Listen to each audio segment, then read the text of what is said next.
What is up, everybody? This is Voth, and welcome to episode 2 of Let's Play Warhammer Mark of Chaos. Now, in the last episode, I went through the whole intro, getting used to things, mission, pseudo-tutorial, I guess, and picked up a few units, and then I moved to the first city where I reacquainted myself with the sort of city interface where you heal and buff up your units. And as you can see up here, I've got 12 gold left. I blew my entire treasury because I guess that's just how I roll. I'm a very aggressive player, leaving nothing behind, and very much the chaos way of things, I suppose. This stuff looks like the Bog of Eternal Stench. If you've ever seen the movie Labyrinth, you'll know what I'm talking about, and it looks like it spreads with me as I march. I suppose that is indicative of the spread of chaos as you traverse the land. Alright, first sacrifice. A few brave souls have eked out a living on the very edges of the Empire wilderness for several generations. Though not a great conquest, the destruction of their pitiful collection of hovels will mark the start of Thorgar's rise to glory. Excellent. Let's go beat up on some pathetic people.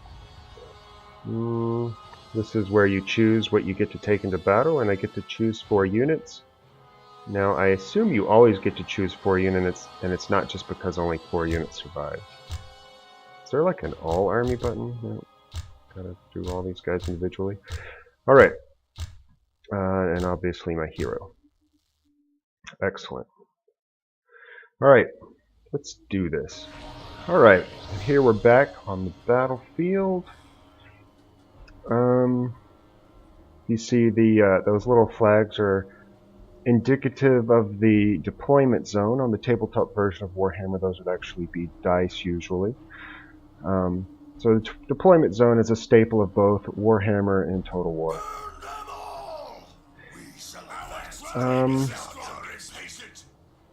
Here's my army. Here's so far what I see of the enemy.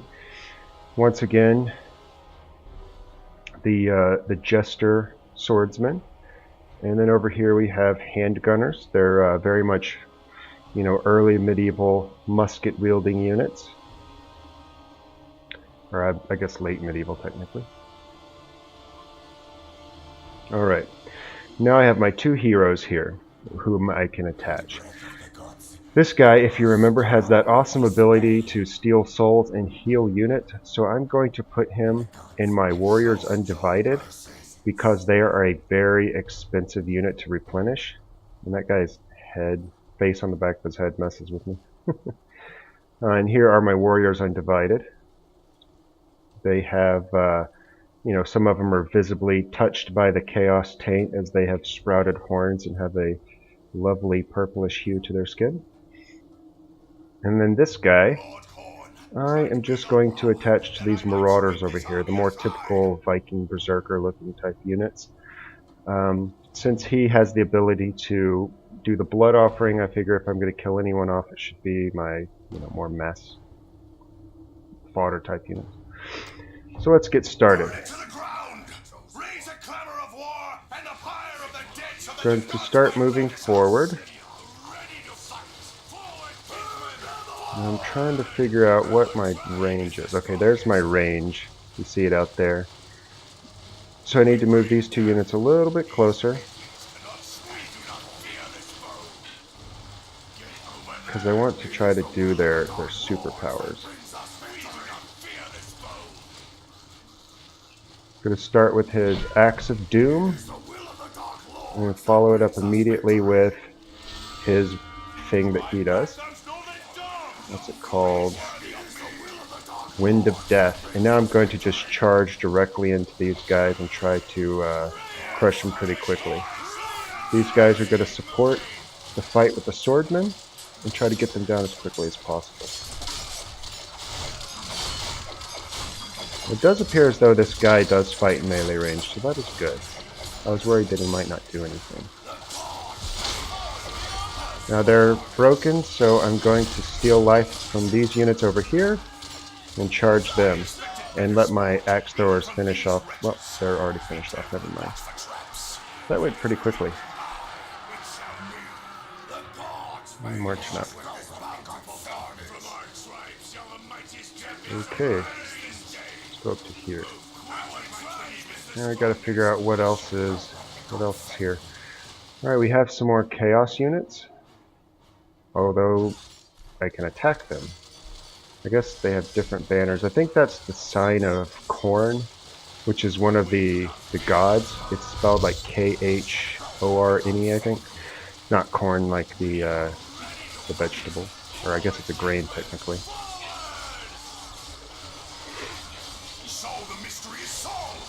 Infighting is very common among the chaos, so it doesn't surprise me that there's, you know, bad guys here. Or that I can attack these guys. I mean, just gonna sort of try to get as much death and destruction in the group of it as I can. Steal the life, sort of weakening up the chaos guys so that they're a little bit more evenly matched. Death for the Death Lord. Moving my axe units forward. My axe throwers. Gonna throw my Axe of Doom right through the group. Blam! I just love that skill. Ragdolling units is for the win.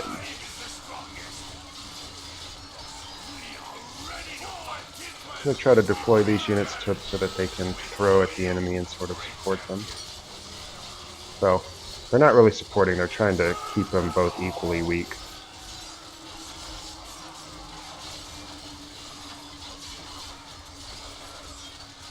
I like this Wind of Death one.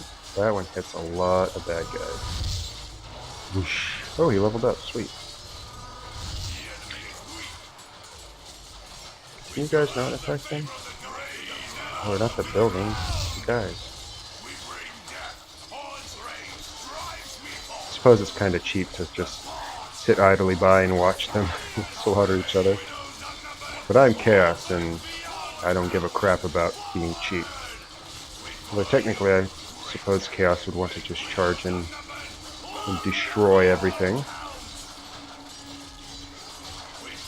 Let's throw another Axe of Doom, because it's awesome.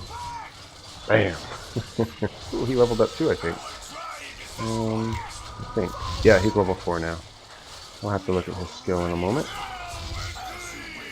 Let's just go ahead and finish off this unit. Get a rear charge on it. Forward charge on this unit. Now, as I look at sort of the Warhammer lore, and I can't help but wonder, because, okay, let me just preface this little anecdotal story, I guess, with the fact that I myself am a game master. I run a Dungeons and Dragons game once a week for my gaming group, and inevitably your sort of philosophy and your politics and whatnot will manifest in your storylines and sort of reflect your views. So with that in mind, you know, I can't help but sort of correlate that Warhammer came out in 1983 which is sort of the second peak of the Cold War, the first peak being in '62 with the Cuban Missile Crisis, the second peak coming in the early 80s when the Russians invaded, I think it was Afghanistan, and of course President Reagan had just taken over at that time, and he publicly declared Russia to be an evil empire. So, you know, they're making the evil statement, and obviously they were worried about the spread of communism, and everything was about containing communism. And so sort of that idea of the evil empire spreading and you need to contain it. It's not a matter of crushing it. You're just trying to contain chaos, just like they were just trying to contain communism. And I can't help but wonder if the creators of Warhammer were somehow inspired or perhaps in other ways influenced by the whole Cold War aspect. Whether they knew it or not. Of course, I could just be reading too much into it because I try to apply, you know, history to everything. But whether or not chaos is supposed to be indicative of communism, it's still a great mechanic to perpetuate war, because chaos never stops. It just seeps into our world from, or well, I guess the Warhammer world from the North Pole. So, much like Santa Claus, you can never get rid of him.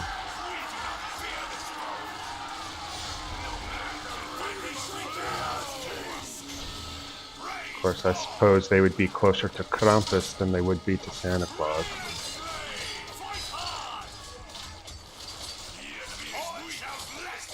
Charge! Alright, I've got some points to spend on this guy. Whoa, Jesus, he's already up to level 4. Definitely going to go with that soul steal thing. That is phenomenal. I love it. Now this guy, he's level 5. Let's look at him real quick. The command, Warmonger, the hero's attached regiment increases its hit chance by 2%. 2% of like 8 is nothing. Hand of the gods. Let me kind of thinking about putting it in duel, because I'm worried that I might have a duel coming up. If you don't have a unit set up for dueling, you're going to get slaughtered if you ever have to duel.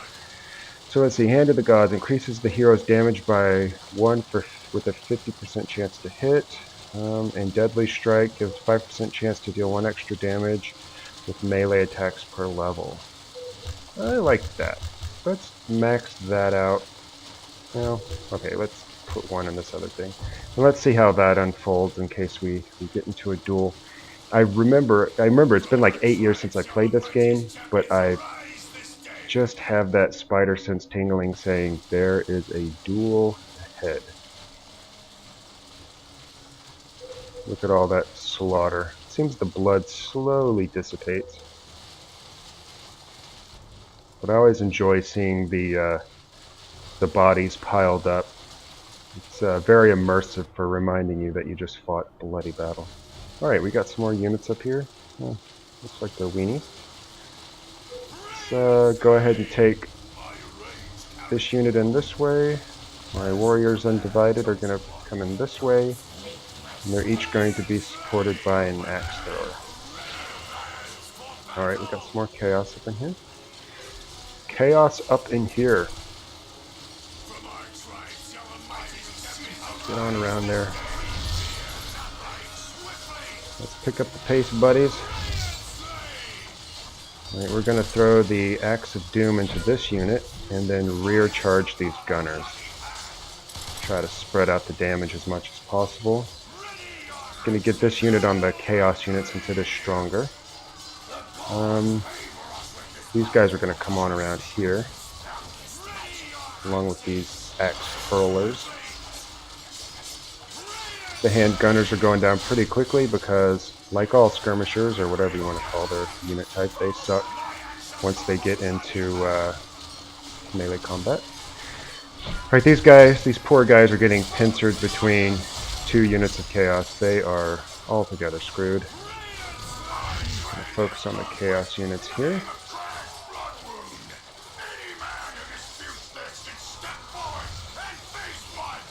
Alright, that guy...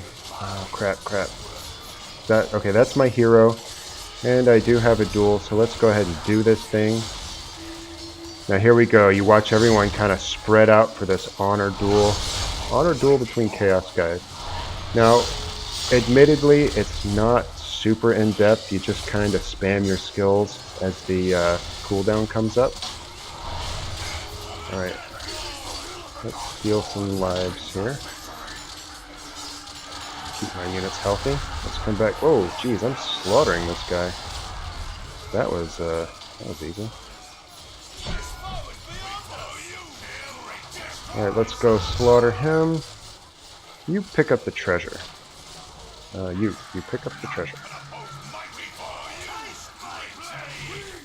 No, I can't steal health again yet.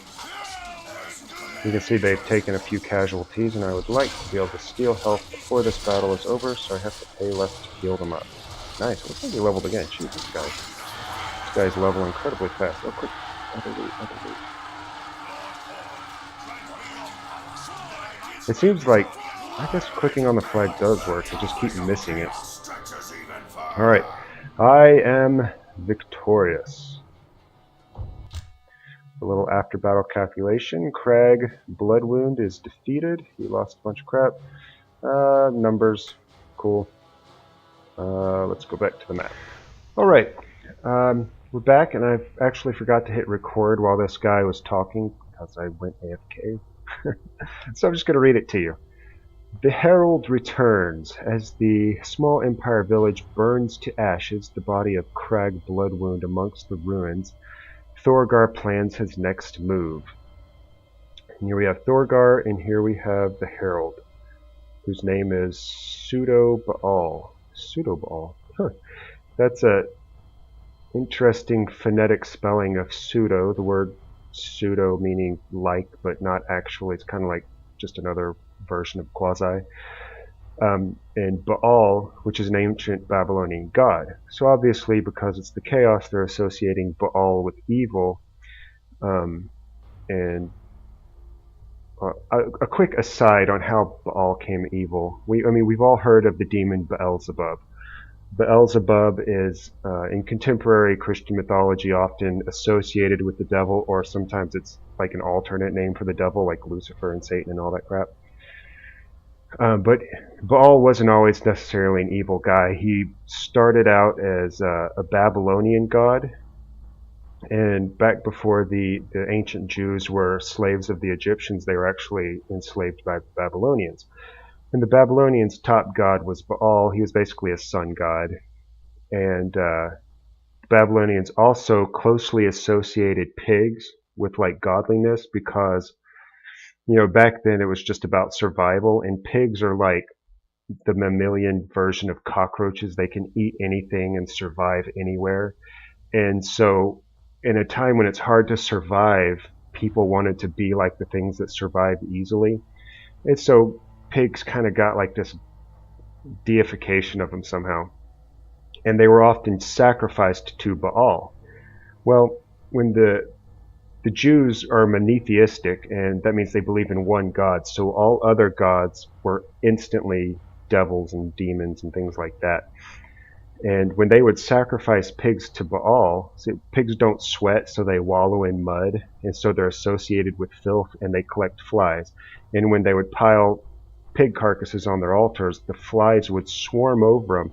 So as sort of an inside joke, the Jews would call him Beelzebub, which translates into Lord of the Flies. And since Baal is a demon, to this day, Beelzebub has become synonymous with a demon, and that's why we have this giant horned fly demon.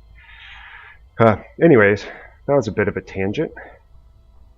Pseudo-Baal, the gods are pleased with you, Thorgar. I suppose I should be screaming that like he did, but I'm not going to. Thorgar, and so they should, Bel. I wonder if that's a typo. And so they should, Bel. Many widows and orphans I have made in their name. Pseudo-Baal. Yet there arises a host that will destroy everything you strive for. Thorgar. There is not a foe I will not face with joy. Pseudo-Baal. Your confidence skirts with arrogance. Thorgar. The men of the Empire have gathered a great army, greater than yours. From the south they march intent on the fortress of Heldenberg. Here your kinsmen and other warriors of the gods are soon to be trapped. Defeat this army of the Empire and your ranks will swell greatly. Thorgar. To the south I will go at once, and the men of the Empire shall learn why Thorgar the Blooded is to be feared. Yay. Crag Bloodwound's defeated warriors want to join the forces of Thorgar the Blooded One. One Knight of Chaos unit has been added to Thorgar's army. Excellent. After the victorious battle, Thorgar's warriors searched the dead bodies and earned of the enemy and found 4,000 gold. Okay, let's go to the city. Actually, I think I'm going to wrap it up here, and we'll take it from here on the next episode. I went off on a bit of a tangent there with the whole Baal crap. If you enjoyed that, let me know in the comments. If you thought it was annoying and would rather I stay on topic, let me know as well. And I will see you guys on the next episode.